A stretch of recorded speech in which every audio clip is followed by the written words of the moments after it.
పూరా local. Hi hello నమస్తే, welcome to పూరా లోకల్. ఈ నెల 11వ తారీఖున వికారాబాద్ జిల్లా లగచర్ల గ్రామంలో వికారాబాద్ కలెక్టర్ ప్రతీక్ జైన్ పైన దాడి జరిగిన విషయం మనందరికీ తెలిసిందే.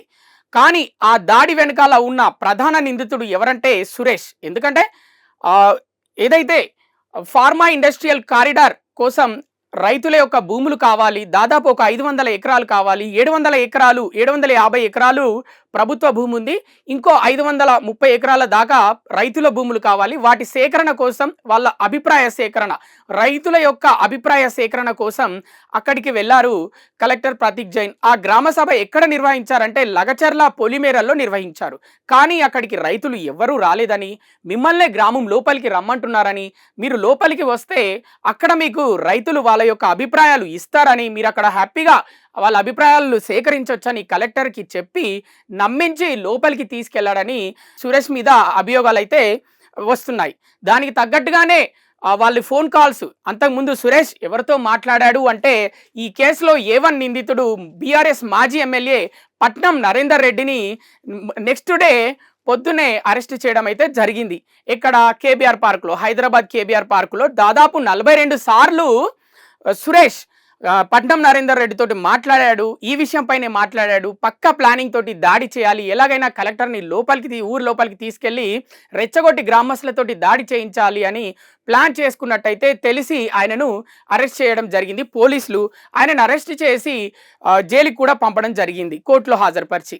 ఇప్పుడు దాదాపు 8 రోజుల నుంచి ముప్పు తిప్పలు పెడుతున్నాడు పోలీసులని సురేష్.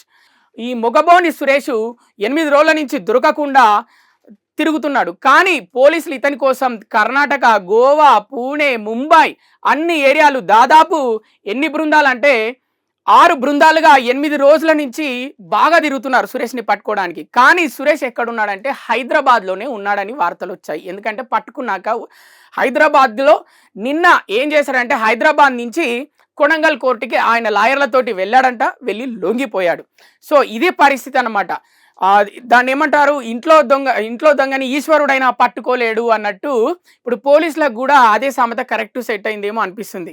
ఇప్పుడు అందరూ తెల్ల ముఖాలు వేసుకున్నప్పటికీ కూడా మరి సురేష్కి ఎవరు సహకరించారు? ఈ 8 రోజులు సురేష్కి సహకరించిన ఆ బీఆర్ఎస్ నేతలు ఎవరు? వారి గురించి తెలుసుకునే పనిలో పడ్డారు ఇప్పుడు పోలీసులు. ఇప్పుడు దాదాపు 14 రోజులు రిమాండ్ విధించారు సురేష్కి. అలాగే పట్నం నరేందర్ని కస్టడీకి ఇవ్వాలని పోలీసులు పిటిషన్ కూడా వేశారు. అది బుధవారంకి వాయిదా వేసింది ఆ తీర్పుని కోర్టు.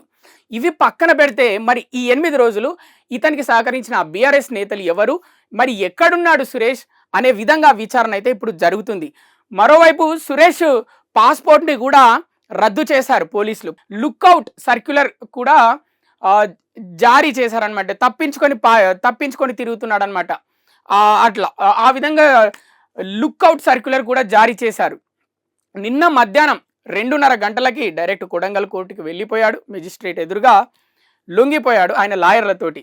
లొంగిపోతూ ఒక సవాల్ విసిరాడు. అక్కడే మీడియా ఉంది కాబట్టి మీడియా ముందు, రేవంత్ నిన్ను మాత్రం వదలను నేను, నువ్వు నన్ను ఎన్ని ఇబ్బందులు పెట్టినా, నన్ను జైలుకి పంపించినా, నా మీద ఎన్ని కేసులు పెట్టినా నేను మళ్ళీ బయటికి వస్తాను, రైతుల తరఫున పోరాడతాను, నా శరీరంలో ప్రాణం ఉన్నంత వరకు నేను రైతుల కోసం పోరాడుతూనే ఉంటాను, నా పోరాటాన్ని నువ్వు కాదు ఎవ్వరూ ఆపలేరని ఒక సవాల్ అయితే విసిరాడు.